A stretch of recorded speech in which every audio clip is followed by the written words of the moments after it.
कि ऐसे प्रधानमंत्री को गधे पे बिठा के, मुंह काला करके, जूते की माला पहना के और पूरे हिंदुस्तान में घुमाना चाहिए, क्योंकि इससे देश नहीं संभल रहा, राज्य नहीं संभल रहा।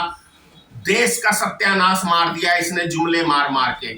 नमस्कार, मैं हूँ सोनी झा और आप देख रहे हैं न्यूज मिशन इंडिया। अभी हमारे साथ मौजूद है भारतीय मित्र पार्टी के राष्ट्रीय अध्यक्ष धनेश्वर महतो। अभी हम इनसे बात करते हैं कि अभी जो वर्तमान समय में भारत में हिंदू राष्ट्र को लेकर बातें चल रही है, जो कि पूरी पीठाधीश्वर जगतगुरु शंकराचार्य और बागेश्वर बाबा धीरेन्द्र शास्त्री के द्वारा भारत को हिंदू राष्ट्र बनाने की बात लगातार कही जा रही है। इनसे उनके बारे में इनसे बात करते हैं और भारत हिंदू राष्ट्र बनेगा या नहीं, और देश की जो वर्तमान हालत है इन सब के बारे में इनसे बात करके जानने की कोशिश करते हैं। सबसे पहले तो हमारे चैनल में आपका स्वागत है। जी धन्यवाद। अभी वर्तमान समय में पूरी पीठाधीश्वर जगतगुरु शंकराचार्य और जो बागेश्वर बाबा धीरेन्द्र शास्त्री के द्वारा भारत को हिंदू राष्ट्र घोषित करने की बात बार बार कही जा रही है, तो क्या लगता है आपको भारत हिंदू राष्ट्र घोषित हो सकता है? कौन कह रहा है? पूरी पीठाधीश्वर जगतगुरु शंकराचार्य और धीरेन्द्र शास्त्री के द्वारा। वो कौन है? वो प्रधानमंत्री है, राष्ट्रपति है, मुख्यमंत्री है, क्या है वो? उसका काम है धर्म का प्रचार करना, इसके अलावा कोई काम नहीं। भटके हुए को सही राह पे ले जाना, गुरुओं का यही काम है। हिंदू राष्ट्र या मुस्लिम राष्ट्र बनाने का पावर उसके पास नहीं है। उसके लिए देश की जनता ने प्रधानमंत्री चुना है, मुख्यमंत्री चुना है। वो राज्य के लिए मुख्यमंत्री है और वो देश के लिए प्रधानमंत्री है। क्या प्रधानमंत्री ने ये बातें कही हैं? अभी केंद्र में नरेंद्र मोदी की सरकार है और नरेंद्र मोदी की सरकार में कुछ भी असंभव नहीं है, क्योंकि अभी चुटकियों में धारा 370 को हटा दिया गया है और 3 तलाक को हटा दिया गया है। धारा 3 तलाक क्या चीज है? क्या चीज है 3 तलाक? यही ना कि महिलाओं को इंसाफ देना। तो नरेंद्र मोदी ने अपनी घरवाली को पहले इंसाफ दिया, शादी करके उसको सारी जिंदगी विधवा की जिंदगी गुजारने पे मजबूर कर दिया, वो व्यक्ति इंसाफ देगा। और बात रही धारा 370 की, कौन सा हिंदू है जो मुस्लिम इलाके में जाके वहां घर बनाएगा? आप बनाइएगा? आप भी तो हिंदू हैं, आप जाके मुसलमान के बगल में बसिएगा? क्या फायदा है उस धारा 370 से? बताएं आप मुझे। यही ना प्रॉपर्टी खरीद सकता कोई जाके? कौन खरीद सकता? कौन सा हिंदू खरीदेगा? बताइए। ये सब फालतू की नौटंकी है, मूर्ख बनाने का एक सिस्टम है देशवासियों को। तो क्या लगता है आपको निकट भविष्य में भारत हिंदू राष्ट्र घोषित होगा? क्या लगता है आपको कि अभी मुस्लिम राष्ट्र है? क्या देश का प्रधानमंत्री मुस्लिम है? 70 साल में मुस्लिम, 75 साल में कोई प्रधानमंत्री मुस्लिम बना? क्या देश में अभी जितने भी मुख्यमंत्री हैं कोई मुस्लिम है? एक का नाम बताएं। क्या देश का राष्ट्रपति मुस्लिम है अभी वर्तमान में? अरे जिस देश का प्रधानमंत्री हिंदू है, क्या कहते हैं, राष्ट्रपति हिंदू है, सारे मुख्यमंत्री हिंदू हैं, जितने भी ऊंचे पद के ऊपर है परसेंटेज हिंदू है, तो ये हिंदू राष्ट्र नहीं है क्या? हिंदुस्तान का नाम क्या पाकिस्तान कहा जाता है? हिंदुस्तान है, भारत है, ये इंडिया है, यही 3 नाम से हम जानते हैं ना। तो इसमें कहां आपको लगता है कि ये हिंदू राष्ट्र नहीं है? कानूनी रूप से भारत को सेकुलर राष्ट्र समाप्त कर हिंदू राष्ट्र बना दिया जाए। आप जो 21-22 करोड़ मुस्लिम है उसको किस देश में शिफ्ट करना चाहेंगे? क्या उनकी आप हत्या करना चाहते हैं? पाकिस्तान में तो हिंदू है, बांग्लादेश में भी हिंदू है। अरे तो पाकिस्तान का नाम मुस्लिम कंट्री है, सही में मान लेता हूं मैं, पाकिस्तान मुस्लिम कंट्री है, तो क्या हिंदुस्तान हिंदू कंट्री नहीं है? क्या हिंदुस्तान का नाम हिंदुस्तान नहीं है, पाकिस्तान है? मैं वही बात पूछ रहा हूं ना आप लोग से। क्या देश की जनता को सब मूर्ख बनाए हुए हैं? हिंदू राष्ट्र तो है ये, काना पब्लिक को गुमराह करना, यही भारतीय जनता पार्टी की राजनीति का मकसद है और कोई मकसद नहीं है। सीधे साधे भोले भाले लोगों को मूर्ख बनाना। जैसे आपने देखा 2014 में अच्छे दिन आने वाले हैं, मोदी जी आने वाले हैं, 15 लाख 20 लाख यूं ही मिलने वाले हैं, सबके खाते में आने वाले हैं। आपने देखा ना, 100 दिन में महंगाई कम कर देंगे, 100 दिन में विदेश का सारा काला धन ले आएंगे, डीजल पेट्रोल 35 रुपए लीटर बिकवाएंगे, किसानों की आय दुगुनी कर देंगे। हो गया क्या? सिर्फ और सिर्फ जुमलेबाजी के अलावा माननीय प्रधानमंत्री और भारतीय जनता पार्टी की राजनीति चलती ही नहीं है। और देश में दंगे फसाद करा के अपनी राजनीतिक रोटी सेकना। हिंदू राष्ट्र तो मैं समझता हूँ है ही है, कोई पाकिस्तान नाम कोई थोड़ी है भारत का। क्या आपको ये नहीं लगता है जो नरेंद्र मोदी जी हिंदुस्तान की इज्जत को पूरी दुनिया में बढ़ाने का काम किया है?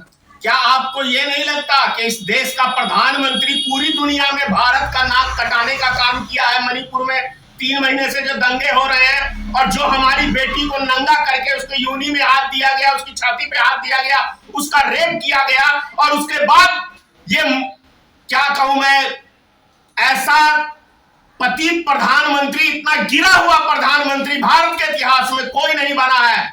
3 महीने तक मौन व्रत। अगर वो वीडियो वायरल नहीं होता तो देश की जनता नहीं जान पाती कि मणिपुर में हो क्या रहा है। 3 महीने से नेट सेवा बंद करके कैसा प्रधानमंत्री है ये? प्रधानमंत्री बन लायक है? ये जूते खाने लायक है, जूते के लायक है। मैं कहता हूं ये प्रधान सेवक बनने के लायक नहीं है। तो इस बातों पर आपका भारतीय मित्र पार्टी क्या कर रही है?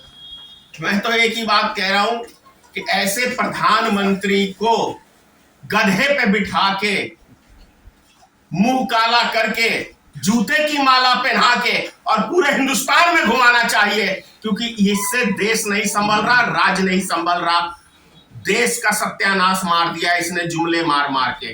पूरे अंतरराष्ट्रीय बिरादरी में भारत का नाश करने हटाने के अलावा मोदी ने कोई काम नहीं किया।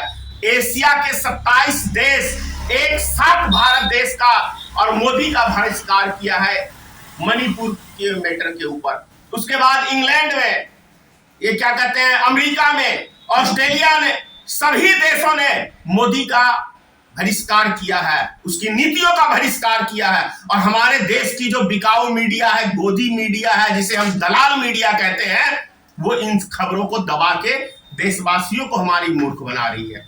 भारतीय जनता पार्टी लोगों को सस्ते अनाज तो दे रहा है, गरीबों को अनाज दे रहा है। गरीबों को अनाज दे रहा है कि गरीबों का खून चूस रहा है? अरे जो 810 रुपए का सिलेंडर पे स्मृति ईरानी मुजरा करती थी रोड के ऊपर, ये 410 रुपए का सिलेंडर पे आज 1300 रुपए का सिलेंडर मिल रहा है। कहां गए? यही अच्छे दिन है। माताओं को, बहनों को चूल्हा में धुआं निकलता था। यही कहा ना मोदी जी ने उजाला योजना से। जाके गांव में पूछिए माता बहनों, बहू बेटियों से कि अभी वो खेत में पत्ते बीनती है, गाछी में जाके जलावन लाती है, वही धुएं में चली गई है। फिर सिलेंडर उनके घर में साइड में पड़ा हुआ है। ये स्थिति है। क्या करना? अगर मान के चलिए कि 800 रुपए एक सिलेंडर के ऊपर महंगा है और मोदी सरकार 100 रुपए का अनाज दे रही है, तब भी 700 रुपए तो सिर्फ एक ही आइटम पे खा रही है। फिर भी देश हमारा कंगला है।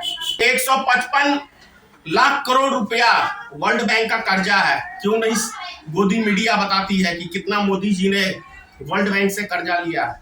बताना चाहिए ना।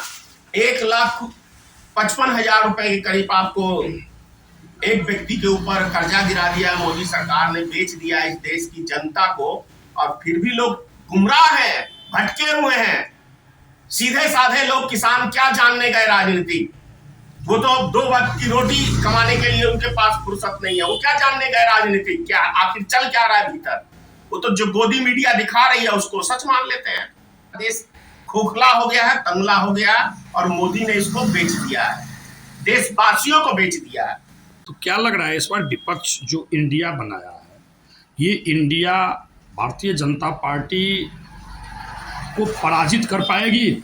100% कर पाएगी, क्योंकि जो भी थोड़ी बहुत राजनीतिक और जो भी समझते हैं वो जान चुके हैं कि मोदी जी ने कितना देश को मूर्ख बनाने का काम किया है। कोई विकास नहीं हुआ है विनाश के अलावा। तो जान चुकी है जनता, थक चुकी है जनता। महंगाई की मार से हर व्यक्ति तरफ है, चाहे मध्यम परिवार हो, चाहे गरीब हो, चाहे अमीर हो। अमीर भी परेशान है क्योंकि उसके पास व्यापार नहीं है।